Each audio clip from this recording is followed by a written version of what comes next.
สวั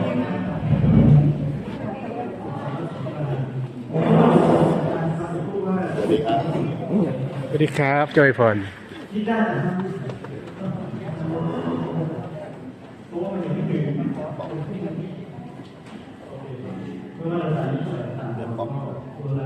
เราผ่านมาแบบนี้มันเล่นของเล่น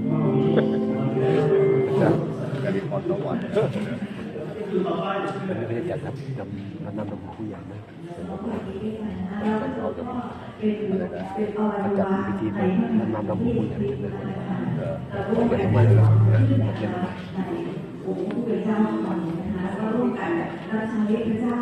เพื่อให้พระเจ้าเรานั้นได้รับเกียรติสูงสุดนะคะในชีวิตของเราด้วยแต่เราเป็นด้วยการจอนได้มาแล้วก็เป็นพี่น้องไม่รู้ไปเที่ยวไหนไปญี่ปุ่นด้วยญี่ปุ่นน้องชายก็มาที่นี่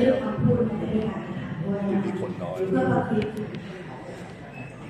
ที่ก่อนน่าจะไปญี่ปุ่น